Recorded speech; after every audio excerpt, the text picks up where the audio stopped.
you.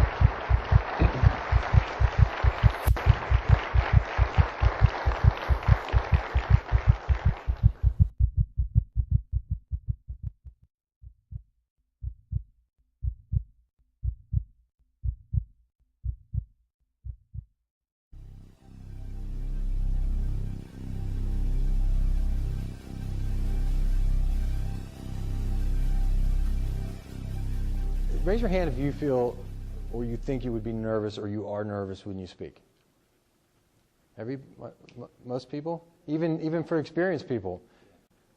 But I tell you that the secret is to know not just the content of your speech, but know how to create a speech.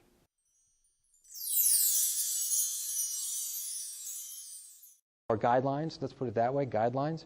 And you follow those guidelines and you fill in good content that's meaningful for you. And a lot of times it's personal experiences like what I share. It gets way easier. And when you get on stage and you deliver it, you really can't wait to do it. So that is the best remedy, is preparation. The second best remedy is you have to stand up and do it.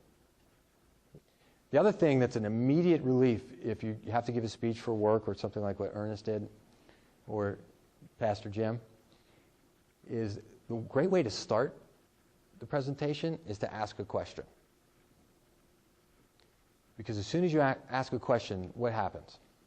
You engage the audience. Yeah, and what does that mean, engage the audience, Bob? Engaging the audience means that you have a connection. Yeah, but when you actually ask the question, where does the attention go? You. Yeah, it goes off of you, the speaker, and into everybody's mind. So when you do that, you actually feel relief. The pressure will sort of subside.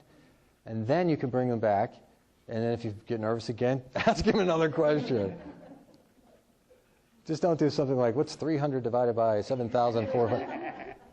You might never get them back if you do that. So that's a little trick that's really good, and it's a great way to start a speech.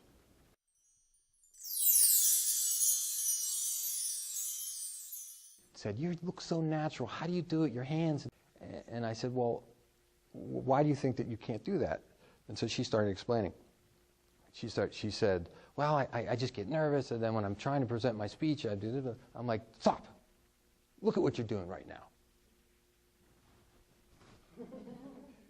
So yes, you can do it, right? So that comes alive more when you become less nervous. What happens when you get nervous is your personality shrinks.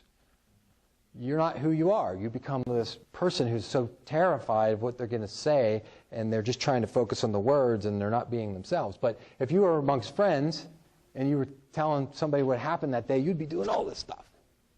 So what you have to do is once you start to get more relaxed, and particularly when you're telling a story, it just will start to come alive. You don't need to learn how to do gestures. I promise you. Learn how to tell your story, and it will just come out.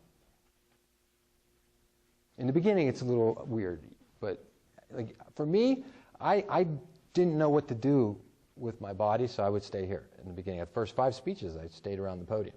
And then I got away from the podium, and I didn't want anything to do with it ever again.